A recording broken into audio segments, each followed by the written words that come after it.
മനുഷ്യബുദ്ധിക്ക് അതീതമായി മനുഷ്യരുടെ ജീവിതത്തിൽ ഇടപെടുന്ന ദൈവത്തെ വിശുദ്ധ ഗ്രന്ഥം നമ്മുടെ മുമ്പിൽ പരിചയപ്പെടുത്തി തരുന്നുണ്ട്. ആ ദൈവം ഇന്നും നമ്മുടെ ചുറ്റുപാടുകളിൽ നമ്മുടെ ബുദ്ധിക്ക് അതീതമായി വളരെ അത്ഭുതകരമായ രീതിയിൽ ഒരുപാട് മനുഷ്യരുടെ ജീവിതത്തിൽ ഇടപെട്ട് അവരെ ഈ ലോകത്തിൻ്റെ മുഴുവൻ മുമ്പിൽ സാക്ഷികളാക്കി ദൈവം ഉയർത്തുന്നത് നമ്മൾ ഇഷ്ടംപോലെ കാണുന്നതാണ്. ഈ ബെത്സയിദയിലൂടെ നമ്മൾ കണ്ടുമുട്ടുന്നതും അങ്ങനെ ദൈവം അനുഗ്രഹിച്ച് തൻ്റെ സാക്ഷികളാക്കി മാറ്റിയവരുടെ ജീവിത കഥകളാണ്. ബെത്സയിദയുടെ പുതിയ എപ്പിസോഡിലേക്ക് ഏവർക്കും സ്വാഗതം. ഇന്ന് നമ്മളോടൊപ്പമായിരിക്കുന്നത് സിന്ധു എന്ന് പറയുന്ന സഹോദരിയാണ്. നമുക്ക് സിന്ധുവിൻ്റെ വിശേഷങ്ങളിലേക്ക് കടന്നു ചെല്ലാം. ചേച്ചി, പേര് സിന്ധു, നാട്, വീട്, പശ്ചാത്തലമൊക്കെ ഒന്ന് പങ്കുവയ്ക്കാം.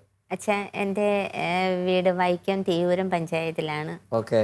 എനിക്ക് 2 സഹോദരന്മാരും ഒരു സഹോദരനും ഉണ്ട്. ഓക്കെ. അച്ഛൻ 13 വയസ്സിൽ തന്നെ മരിച്ചു പോയിരുന്നു. ഓക്കെ. ചെറുപ്പകാലഘട്ടമൊക്കെ വൈക്കത്താണ്? വൈക്കത്താണ്.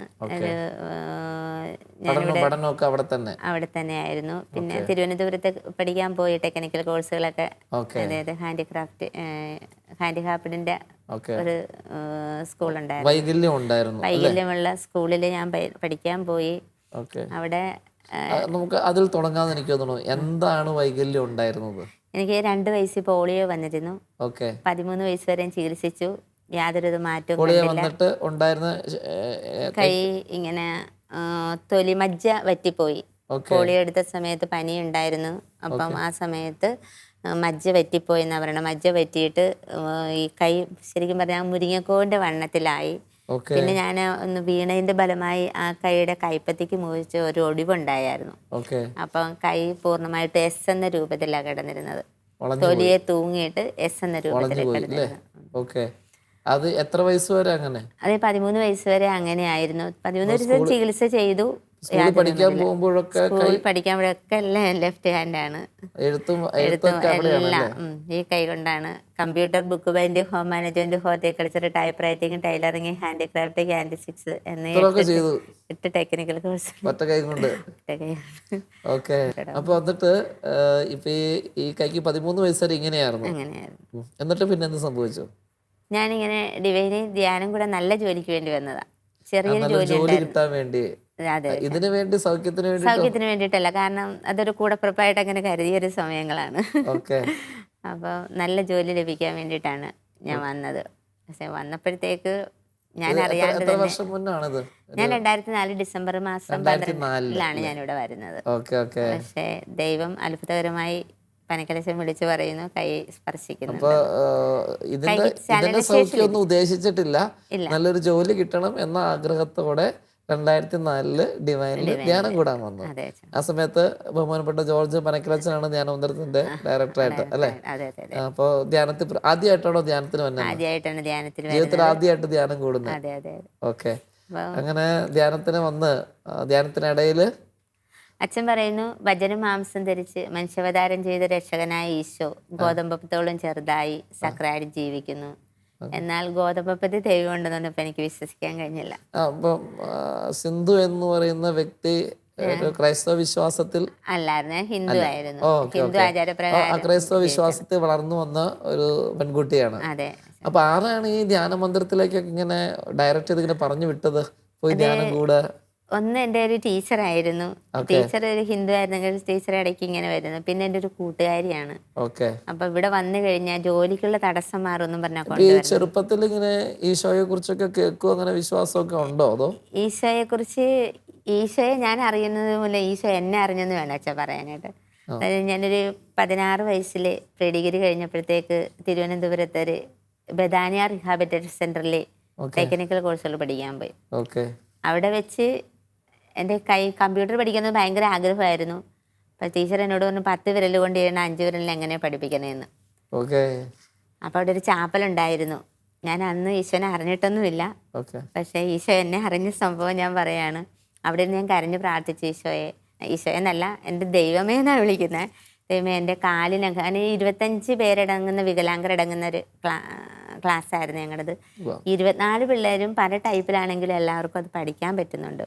ഉവ്വ. പക്ഷെ കൈയുടെ ഒരു കുറവ്, എനിക്ക് മറ്റുള്ളവരെ പോലെ നടക്കണേന് കുഴപ്പമില്ല, പക്ഷെ നമുക്ക് കൈയുടെ കൈക്ക് മാത്രമേ പ്രശ്നമുള്ളൂ. പ്രശ്നമുള്ളൂ. ഓക്കെ. പക്ഷെ എനിക്ക് മാത്രം പഠിക്കാൻ പറ്റുന്നില്ല. അതെന്നെ ഭയങ്കര ഒരു വിഷമത്തിലാക്കി.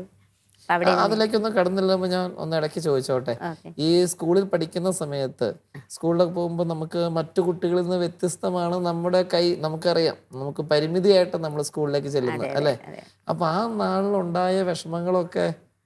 ആ നാളിലുണ്ടായ വിഷമം എന്ന് പറഞ്ഞാൽ ഇടത്തെ കൈ കൊണ്ട് നമ്മൾ ഭക്ഷണം കഴിക്കുന്നത്, ഓക്കെ. അതെനിക്ക് ഭയങ്കര ഒരു ബുദ്ധിമുട്ടായിരുന്നു. കൂട്ടുകാരുമല്ലോ കളിയാക്കുകയൊക്കെ ചെയ്യോ? കളിയാക്കൊന്നും ഇല്ലായിരുന്നു, അവരൊക്കെ ഫുള്ള് സപ്പോർട്ടായിരുന്നു. പക്ഷെ ഞാൻ ഭക്ഷണം കൊണ്ടുപോയില്ല സ്കൂളിൽ. കാരണം ഇടത്തെ കൈ കൊണ്ട് ഭക്ഷണം കഴിക്കുന്നത് എനിക്ക് ഭയങ്കര സങ്കടമായിരുന്നു. ആൾക്കാർ കൂടുന്നിടത്തൊന്നും പോകത്തില്ലായിരുന്നു. അങ്ങനെ ഒരു ഇതായിരുന്നു. ഈ മറ്റുള്ള കുട്ടികൾക്കൊക്കെ അവർ പൂർണ്ണ ആരോഗ്യത്തോടെ, ഇപ്പൊ എനിക്ക് അത്ര ഇങ്ങനെ ആയിപ്പോയല്ലോ എന്നുള്ളൊരു സങ്കടം. നല്ല വിഷമം ഉണ്ടായിരുന്നു. നല്ല വിഷമം ഉണ്ടായിരുന്നു പറഞ്ഞാൽ അത് പറഞ്ഞറിയിക്കാൻ പറ്റത്തില്ല ആ വിഷമം. അങ്ങനെ പക്ഷെ എൻ്റെ ആ വിഷമം മാറുന്നത് ഈ തിരുവനന്തപുരത്ത് പോയിട്ട് അവരെ എല്ലാരെയും കണ്ടു കഴിഞ്ഞപ്പോൾ എനിക്കൊന്നുമില്ല. ഓക്കെ. അവിടെ ചെന്ന് കഴിഞ്ഞപ്പോൾ എനിക്ക് ഇത്ര ഉള്ളല്ലോ. എല്ലാ മനുഷ്യരും അങ്ങനെയാണ്. നമുക്ക് നമ്മുടെ പ്രശ്നം വലിയ പ്രശ്നമായിട്ട് നിന്ന് നമ്മൾ ഇത് കൂടുതൽ പ്രശ്നമുള്ളവരുടെ അടുത്തേക്ക് ചെല്ലുമ്പോൾ നമുക്ക് ഇത്ര ഉള്ളല്ലോ. ഓക്കെ. അപ്പൊ ഈ പഠിക്കാൻ പോയി അങ്ങനെ ചാപ്പലിൽ പോയി അവിടെ ഞാൻ പറഞ്ഞു, എൻ്റെ ഈശോയെ എനിക്കപ്പം സുപ്പീരിയർ സിസ്റ്റർ ഭയങ്കര സ്നേഹമായിരുന്നു. അപ്പം സിസ്റ്ററിനോട് എൻ്റെ സങ്കടം കണ്ടു സിസ്റ്ററിനോട് ചോദിച്ചു, മോൾക്ക് ഭയങ്കര ആഗ്രഹമുണ്ടല്ലോ പഠിക്കാനായിട്ട്, പക്ഷെ എങ്ങനെ പഠിപ്പിക്കും? അവരെയും കുറ്റം പറഞ്ഞിട്ട് കാര്യമില്ല, 10 വിരലിന് ചെയ്യണം 5 വിരലിന് പറഞ്ഞു പറ്റില്ല. അപ്പൊ ഒരു ഹാർഡായിട്ട് ടൈപ്പ് റൈറ്റിങ്ങിന്റെ പഴയ മെഷീൻ കിടപ്പുണ്ടായിരുന്നു. എന്നിട്ട് സിസ്റ്ററിനോട് പറഞ്ഞു, മോൾക്ക് അത്രയ്ക്ക് ഇതാണെങ്കിൽ മോൾ സ്വന്തമായിട്ട് ടച്ച് ചെയ്ത് നോക്കാനായിട്ട്. അങ്ങനെ സ്വന്തമായി ടച്ച് ചെയ്ത് പഠിക്കാൻ തുടങ്ങി. പക്ഷെ എനിക്ക് എല്ലാ ലെറ്റേഴ്സും അടിക്കാൻ കഴിയില്ലായിരുന്നു. അപ്പൊ ഞാൻ വീണ്ടും പോയി പ്രാർത്ഥിച്ച് തള്ള വിരലിന് ബലം കിട്ടുകയാണെങ്കിൽ എനിക്ക് അടിക്കാൻ പറ്റും. അപ്പൊ ചുരുണ്ടിരിക്കുവാണ് ഈ വലത്തെ കൈയുടെ തള്ള വിരലിന്. ബാക്കി വിരലിനോ? എല്ലാ വിരലും ഇങ്ങനെ ചുരുണ്ടാണ് വെച്ചായിരിക്കുന്നത്. അപ്പൊ ഈ തള്ള വിരലും ഇങ്ങനെ ചുരുണ്ടാണ് ഇരിക്കുന്നത്. അപ്പൊ ഞാൻ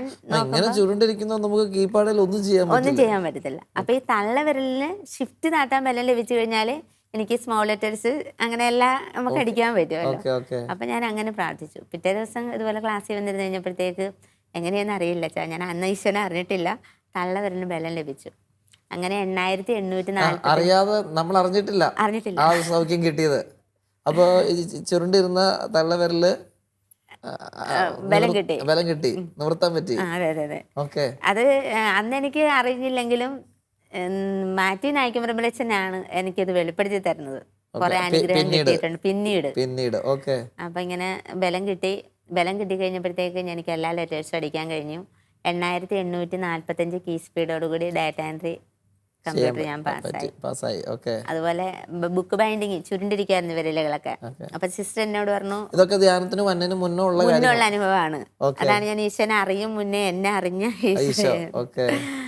അപ്പൊ ഞാൻ അപ്പോഴും ഈ പറഞ്ഞത് ഈശോയാണ് സുഖപ്പെടുത്തിയ, അല്ലെങ്കിൽ ആ ഒരു ഇതിലേക്കൊന്നും അന്നേരം ആയിട്ടില്ല.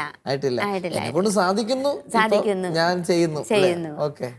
അപ്പൊ ഞാൻ ബുക്ക് ബൈൻഡിങ് എന്നെ ചെയ്യപ്പോ സിസ്റ്റർ എന്നോട് പറഞ്ഞു, മോക്ക് താല്പര്യം ഉണ്ടെങ്കിൽ ഒരു കൈയും പല്ലും ദൈവം തന്നിട്ടില്ലേ എന്ന് ചോദിച്ചു. അതൊക്കെ എനിക്ക് ഭയങ്കര സപ്പോർട്ടിങ് ആയിരുന്നു. പക്ഷെ അതിലൊരു വേദനയായിരുന്നു. 25 പിള്ളേരടങ്ങുന്ന ക്ലാസ്സിൽ 24 കുട്ടികളും ബുക്ക് കൈകൊണ്ട് ബൈൻഡ് ചെയ്യുമ്പം ഞാൻ മാത്രം ഡെസ്കിൽ കമന്ന് കിടന്നിട്ട് കൈയും പല്ലും. ആദ്യത്തെ ദിവസം അത് രക്തമാണോ കണ്ണീരാണോ വന്നതെന്നൊന്നും അറിയില്ല. കരഞ്ഞുകൊണ്ട് പേപ്പർ എല്ലാം കുതിർന്ന് കീറിയെന്ന് വേണം പറയാൻ. മറ്റുള്ളവരെ പോലെ നമുക്ക് സാധാരണ കാര്യങ്ങൾ പോലും പറ്റണില്ലല്ലോ എന്ന് ഓർക്കുമ്പോൾ നമ്മുടെ മനസ്സിലുണ്ടാകുന്ന തീർച്ചയായിട്ടും വലിയൊരു വിഷമം തന്നെയാണ്. അതെ, വീണ്ടും ആ ചാപ്പലിൽ പോയിരുന്നു. അപ്പം നമ്മുടേതായ ദൈവത്തിനോടൊക്കെ പ്രാർത്ഥിക്കാൻ ഇങ്ങനെ നിർബന്ധമൊന്നുമില്ല ഇന്ന ദൈവത്തെ പ്രാർത്ഥിക്കണമെന്ന്. പക്ഷെ അവിടെ ചാപ്പലിൽ പോയിരുന്നു. അവിടെ പോയിരുന്നപ്പോൾ വീണ്ടും പ്രാർത്ഥിച്ചു, ഈശോയെ എൻ്റെ ചുരുണ്ടിരിക്കുന്ന വിരലുകൾക്ക് ബലം കിട്ടുകയാണെങ്കിൽ ബുക്ക് ബൈൻഡ് ചെയ്യാമല്ലോ, ബലം വേണമല്ലോ ഇതിനൊന്ന്. പക്ഷേ അപ്രതീക്ഷിതമായിട്ട് പിറ്റേ ദിവസം ബൈൻഡിങ് ക്ലാസ്സിൽ ചെന്ന് കഴിയുമ്പോൾ ചുരുണ്ടിരിക്കുന്ന എല്ലാ വിരലുകൾക്കും ബലം ലഭിച്ചു. ബുക്ക് ബൈൻഡിങ് അങ്ങ് പഠിച്ചു. അങ്ങനെ എനിക്ക് ബുക്ക് ബൈൻഡിങ് അതുപോലെ തന്നെ ഹാൻഡിക്രാഫ്റ്റ്, ഞാൻ പറയാം ടെക്നിക്കൽ കോഴ്സ് അവിടെ computer, book binding, home management, horticulture, type writing. പറയുമ്പേ ഇപ്പൊ ഞാൻ ഉൾപ്പെടെ പ്രേക്ഷകർ ചിന്തിക്കുമ്പോ ഇതൊരു ഒരു മാസ്മരിക കഥ പോലെ ഉണ്ട്.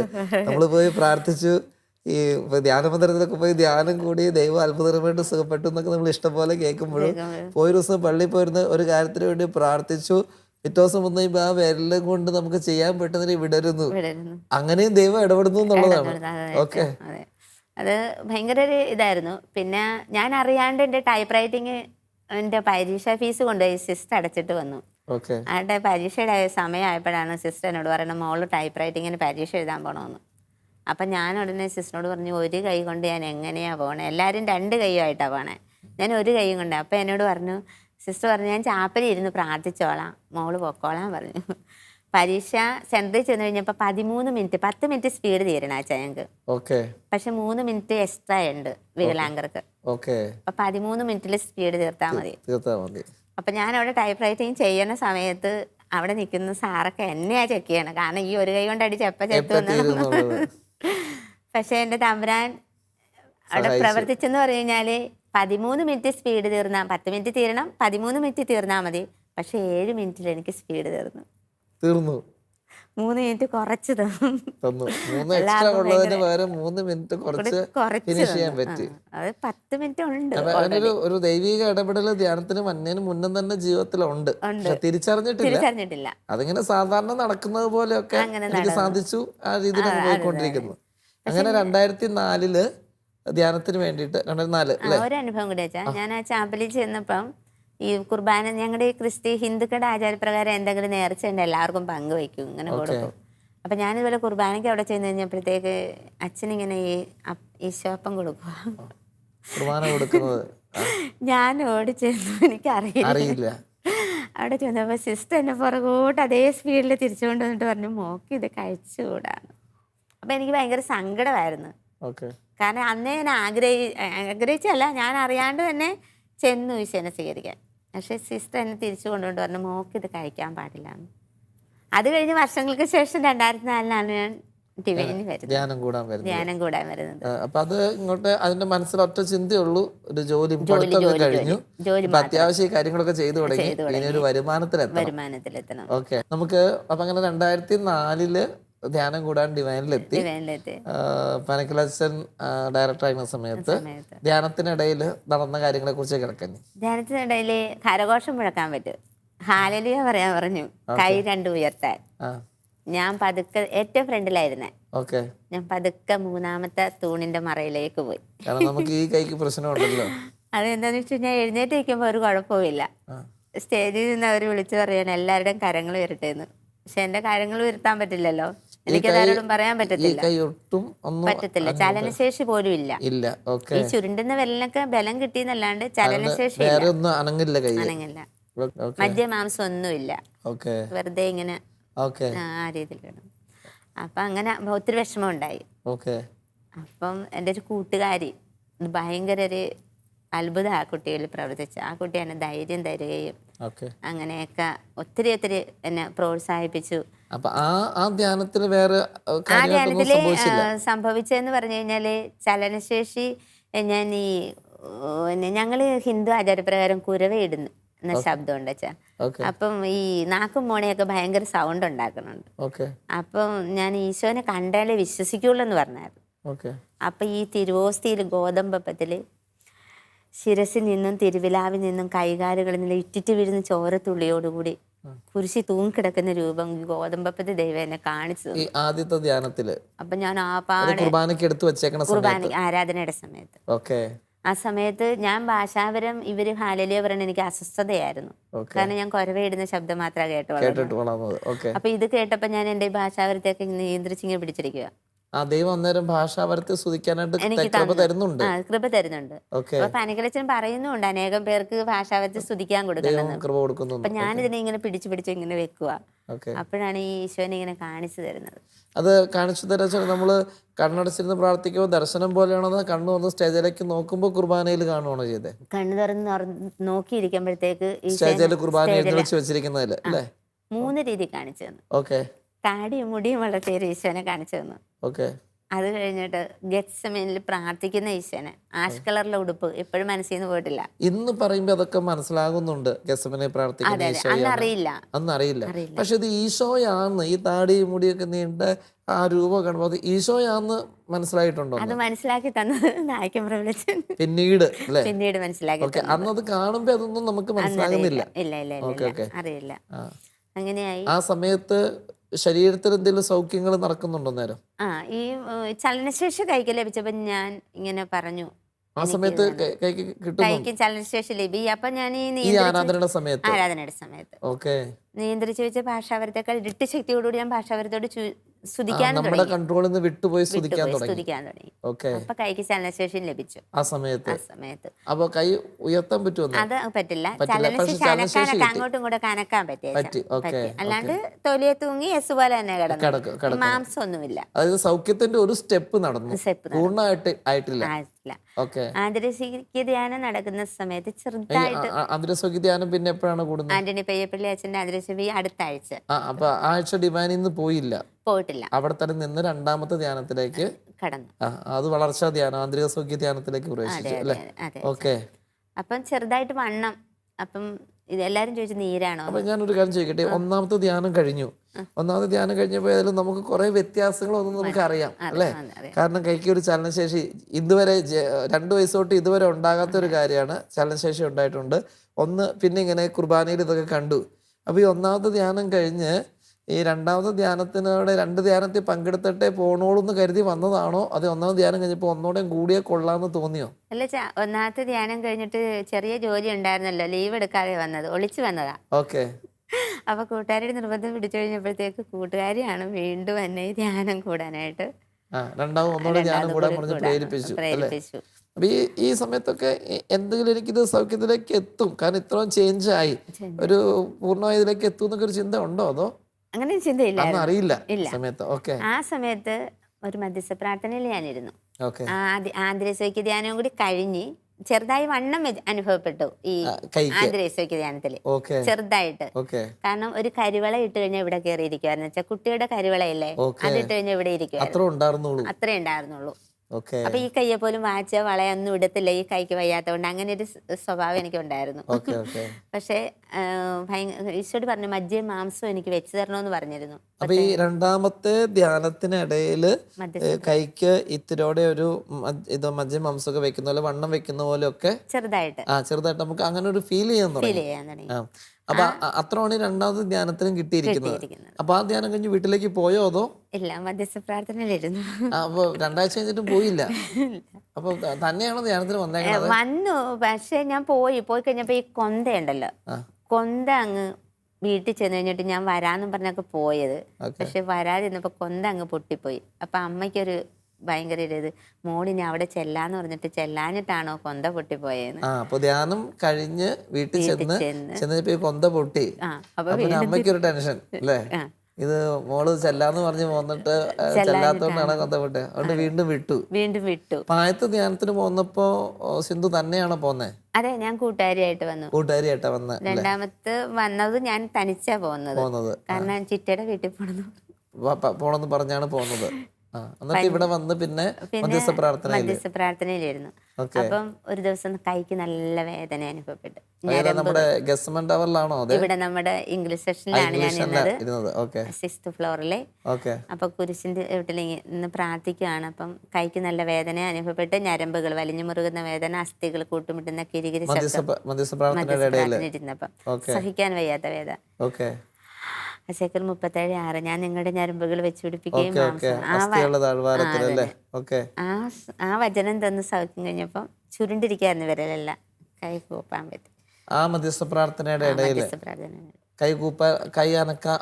അങ്ങനെ ചുരുണ്ടിരുന്ന കൈയാണ് ആ വചനം അയച്ച സൗഖ്യം. അപ്പൊ ആ സമയത്ത് ബൈബിളൊക്കെ പരിചയപ്പെട്ടു തുടങ്ങിയപ്പോ ഇവിടെ ഒന്ന് ബൈബിളൊക്കെ വായിക്കാൻ തുടങ്ങി. അപ്പൊ ഈ എസേക്കിയേൽ 37 ഒക്കെ ആരെങ്കിലും പറഞ്ഞു തന്നതാണോ? അതോ അല്ല, ഇത് ഇങ്ങനെ എന്റെ കൂട്ടുകാരികൾ ഞങ്ങൾ കുറച്ചുപേര് മധ്യസ്ഥ പ്രാർത്ഥനയിലുണ്ട്. അപ്പൊ ഇവര് എന്നെ കൈക്ക് വേദനയായിട്ട് ഞാൻ കിടന്ന് കരയുവാ. കരഞ്ഞപ്പോ അവര് വന്നിട്ട് കൈ പിടിച്ചപ്പോ ഒരു ചേച്ചിക്ക് ഭയങ്കരമായിട്ട് ഹീലിങ്, 2 പേർക്ക് സൗഖ്യം കിട്ടി. ഈ കയ്യെ പിടിച്ചപ്പോ അവർക്ക് എന്തോ അസുഖങ്ങളുണ്ടായിരുന്നു. അപ്പൊ അവരുടെ അസുഖം മാറി. അതെന്താന്ന് എനിക്ക് വ്യക്തതയില്ല. അപ്പൊ എന്നോട് പറഞ്ഞു, മോളെ എനിക്ക് സൗഖ്യം കിട്ടിയിട്ട് ഈ കയ്യിൽ പിടിച്ചപ്പോഴത്തേക്ക് ഇത് ഈശോ സൗഖ്യം തരണാണോ എന്ന് അറിയില്ല എന്ന് പറഞ്ഞു. പക്ഷെ എനിക്ക് അറിയില്ല അപ്പോഴും. അത് കഴിഞ്ഞപ്പോഴത്തേക്കാണ് സഹിക്കാൻ വയ്യാത്ത വേദനയായിരുന്നു അച്ഛാ. ഈ ഞരമ്പൊക്കെ ഭയങ്കര പറയാൻ പറ്റത്തില്ല, അത് അനുഭവിച്ച എനിക്ക്. ഞാൻ പ്രാർത്ഥിച്ച് വചനം എടുക്കുന്ന സ്വഭാവമുണ്ട്. ബൈബിള് തുറന്ന് ആ സമയത്ത് ദൈവം തന്ന വചനഭാഗമാണ് അല്ലേ? ആ വചനം വെച്ച് പ്രാർത്ഥിച്ചു. ആ വചന കിട്ടിയത് എസേക്കിയേൽ 37:6 തിരുവചനം. Okay okay. ഞാൻ നിങ്ങളുടെ ഞരമ്പുകൾ വെച്ച് പിടിപ്പിക്കുകയും മാംസം വളർത്തുകയും ചർമ്മം കൊണ്ട് പോയി, അങ്ങനെയാണ് ഈ മാംസമായത്. ഓക്കെ. അപ്പൊ ഞാൻ വളയിടാന്ന് വളയിട്ടപ്പോ ഞാൻ വളയിട്ട് ചാരി നോക്കിയത് കയറി പോണുണ്ടോ, പോകുന്നില്ല. അപ്പൊ കയറി പോണില്ല. അപ്പൊ അന്ന് മധ്യസ്ഥ പ്രാർത്ഥനയുടെ ഇടയില് കൈക്ക് കിട്ടിയ സൗഖ്യം, ആ സൗഖ്യം പൂർണ്ണമായത് അപ്പോഴാണ്. നമ്മളിപ്പോ ഈ സിന്ധുവിന്റെ ജീവിതം കേട്ട് വരുമ്പോ സൗഖ്യം ഇങ്ങനെ സ്റ്റെപ്പ് ബൈ സ്റ്റെപ്പായിട്ട് നടക്കുന്നതായിട്ടാണ് നമ്മൾ കാണുന്നത്. അതായത് ധ്യാന മന്ദിരത്തിലേക്കൊക്കെ എത്തുന്നതിന് മുന്നം, ഈശോയെ അറിയുന്നതിന് മുന്നം തന്നെ സിന്ധുവിന്റെ സൗഖ്യം ആരംഭിച്ചു എന്നുള്ളതാണ്. സിന്ധുവിനൊന്നും മനസ്സിലായിട്ടില്ല. പക്ഷെ നായ്ക്കന്മാർ വിളിച്ച പിന്നീട് അത് പറഞ്ഞു കൊടുക്കുമ്പോഴാണ് സൗഖ്യം പിന്നീട് ആദ്യമേ ആരംഭിച്ചിരുന്നത്. അതായത് ആ ടൈപ്പ് റൈറ്റിംഗ് നടക്കുന്ന സമയത്ത് തന്നെ ചുരുണ്ടിരുന്ന വിരലുകളൊക്കെ അനക്കാൻ. അന്ന് സിന്ധു ഈശോയെ അറിഞ്ഞിട്ടൊന്നുമില്ല. പക്ഷേ സിന്ധു പറയുന്ന പോലെ ഈശോ സിന്ധുവിനെ അറിഞ്ഞു, ഈശോ സുഖപ്പെടുത്തി തുടങ്ങി. അത് ഈശോയെ സുഖപ്പെടുത്തിയെന്നൊന്നും സിന്ധുവിന് മനസ്സിലായിട്ടുമില്ല.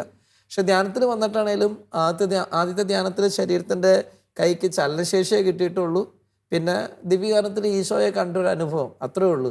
രണ്ടാമത്തെ ധ്യാനത്തിലേക്ക് പ്രവേശിക്കുമ്പോൾ അടുത്ത സ്റ്റെപ്പാണ്, സൗഖ്യത്തിൻ്റെ നെക്സ്റ്റ് സ്റ്റെപ്പിലേക്ക് കയറിയിട്ട് കൈക്ക് അല്പം കൂടിയൊക്കെ ഒരു മജ്ജയും മാംസവും വരുന്ന പോലെ ഒക്കെ ഉള്ളൊരു അനുഭവത്തിലേക്ക്, ഇത്തിരി വണ്ണമൊക്കെ വെക്കുന്ന പോലെ ഒരു അനുഭവത്തിലേക്ക്.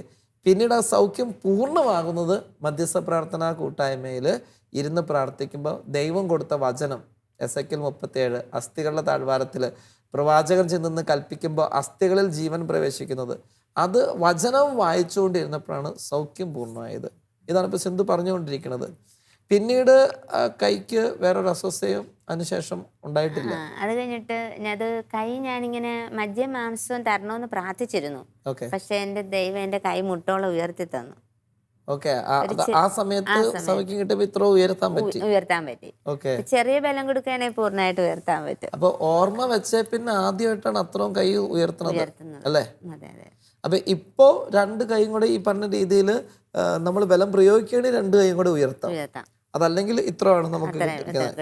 പക്ഷെ ഇതും കൊണ്ട് ഇപ്പൊ എല്ലാ കാര്യങ്ങളും ചെയ്യുന്നുണ്ട്. എല്ലാ കാര്യങ്ങളും ചെയ്യാം. ബലം മറ്റു കൈനെ പോലെ തന്നെ കൈക്കും ബലമുണ്ട്. നല്ല ബലമുണ്ട്. തൂക്കിയിട്ടുണ്ട്, എല്ലാ പണികളും ചെയ്യാൻ പറ്റും. ഉയർത്തി ചെയ്യാൻ പറ്റില്ല എന്നേ ഉള്ളൂ. അപ്പോ ജീവിതത്തിൽ ദൈവം തന്ന വലിയൊരു അനുഗ്രഹമാണ്. സത്യം. എനിക്കിത് ഉയരണ ഇഷ്ടമില്ല. ഇത് മതി. കാരണം ഇത് ഒരുപാട് അനുഗ്രഹം ചൊരിയണം. ഇതുകൊണ്ട് ദൈവം ഒരുപാട് അനുഗ്രഹം തരുന്നുണ്ട്. ഇനി അത് കൂടുതൽ ഉയർന്നു പോയാൽ ഉള്ള അനുഗ്രഹം പോയാൽ അതെന്നാ മുള്ളവിടെ ഇരുന്നോട്ടെ എന്ന് പറഞ്ഞതാ. പക്ഷെ ഞാൻ ഇത് തന്നെ വലിയ കാര്യമാണ്. കാരണം ഇങ്ങനെ ഇരുന്നു എന്ന് പറഞ്ഞത് ഒന്നും ചെയ്യാൻ ചലനശേഷിയില്ലാത്ത വെറുതെ മാംസമായിട്ട് തൂങ്ങിക്കിടന്ന കൈയ്യ്, ആ കൈക്ക് ഇത്രയും അനങ്ങുന്നത് ഇനിയിപ്പോ ഈ ഒറ്റ ഇനി ബാക്കിയുള്ളത് പൊങ്ങിയില്ലേലും വേണ്ടില്ല. ഈ കൈ ഉപയോഗിച്ച് ഞാൻ വണ്ടി ഓടിച്ചു വരണേ. ഡ്രൈവ് ചെയ്യുന്നുണ്ട്. ഓക്കെ. പിന്നീട് അപ്പൊ ഡിവൈനില് പ്രസ്സില് ജോലി കാര്യങ്ങളായിട്ട് വന്നു അല്ലേ? ഓക്കെ. പിന്നെ വിവിധയിൽ ഞാൻ ഇംഗ്ലീഷ് സെഷനിൽ നിന്നു, വിവിധ സെഷനുകളിൽ നിന്നു. അങ്ങനെ ഇവിടെ ഞാൻ ശുശ്രൂഷ ചെയ്തുകൊണ്ടിരിക്കുന്നത് തന്നെ ആന്റണി ഫെർണാണ്ടസിന്റെ ശിഷ്യനായിട്ട് എൻ്റെ ഭർത്താവ് ജോലി ചെയ്യായിരുന്നു. അപ്പം എനിക്ക് ഇങ്ങനെ ആ ഒരു വ്യക്തിനെ അച്ഛന്മാരും പ്രദേശം കൂടി ആലോചിച്ചു. അങ്ങനെ 9 അച്ഛന്മാരുടെ മധ്യത്തിൽ 2000 പ്രേക്ഷിതരുടെ ഇടയിൽ വെച്ച് ഞങ്ങളുടെ കല്യാണം ഇവിടെ ഡിവൈനിൽ വെച്ച് തന്നെ നടന്നു. ഡിവൈനിൽ തന്നെ ഞങ്ങൾക്കൊരു വീട് ദൈവം ഒരുക്കി തന്നു. അപ്പൊ സിന്ധു വലിയൊരു ദൈവിക ഇടപെടലിലൂടെ ജീവിതത്തിൽ കടന്നു പോവുകയായിരുന്നു. നമ്മൾ ഈ സിന്ധു എന്ന സഹോദരിയുടെ ജീവിതം കേൾക്കുമായിരുന്നു. ഒരു അക്രൈസ്തവ വിശ്വാസത്തിൽ വളർന്ന ഒരു പെൺകുട്ടി, 2 വയസ്സിൽ ശരീരത്തിന് ഒരു വൈകല്യം സംഭവിക്കുന്നു. പിന്നീട് ആ വൈകല്യത്തിൻ്റെ ചുവട് പിടിച്ചുള്ളൊരു ജീവിതം, ഒരു ശരീരത്തിനൊരു വൈകല്യം ഉണ്ടെന്ന് പറഞ്ഞാൽ തീർച്ചയായിട്ടും നമുക്കറിയാൻ പറയാനുള്ളവർ അവർ കടന്നു പോകുന്ന ശാരീരിക ക്ലേശങ്ങളെക്കാൾ ഉപരിയായിരിക്കും അവർക്കുണ്ടാകുന്ന മാനസിക സംഘർഷങ്ങൾ.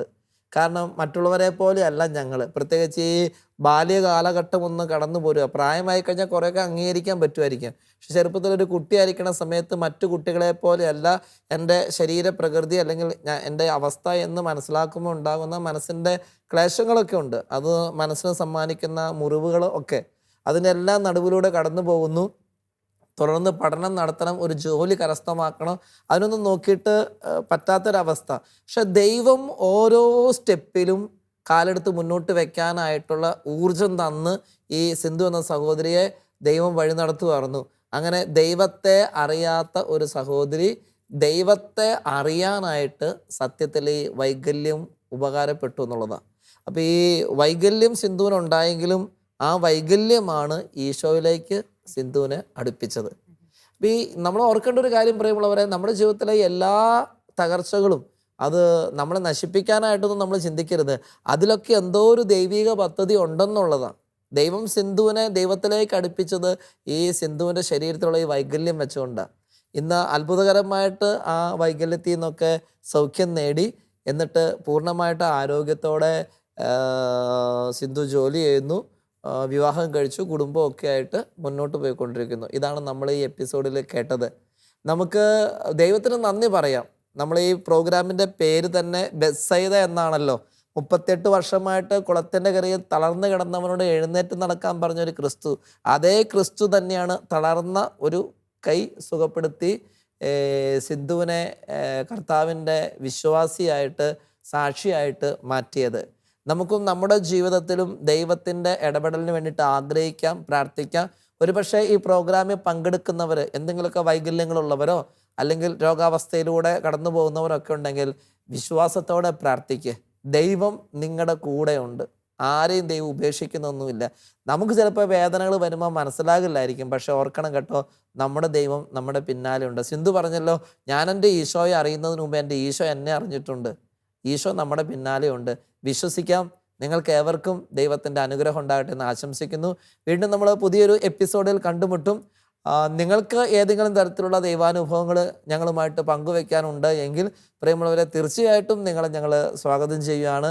ഇപ്പോൾ ഈ TV സ്ക്രീനിൽ കാണുന്ന ഫോൺ നമ്പറുമായിട്ട് ബന്ധപ്പെടുകയാണെങ്കിൽ നിങ്ങൾക്ക് ദൈവം നൽകിയ എന്തെങ്കിലും അത്ഭുതകരമായിട്ടുള്ള കാര്യങ്ങൾ സാക്ഷ്യപ്പെടുത്താനായിട്ട് ഉണ്ടെങ്കിൽ അത് ഉപകാരപ്പെടുന്നതാണ്. വിശ്വാസ വളർച്ചയ്ക്ക് കാരണമാകുമെന്ന് തോന്നുകയാണെങ്കിൽ തീർച്ചയായിട്ടും അതിനൊരു അവസരം ഉണ്ടായിരിക്കും. ദൈവം എല്ലാവരെയും അനുഗ്രഹിക്കട്ടെ. ആമേൻ.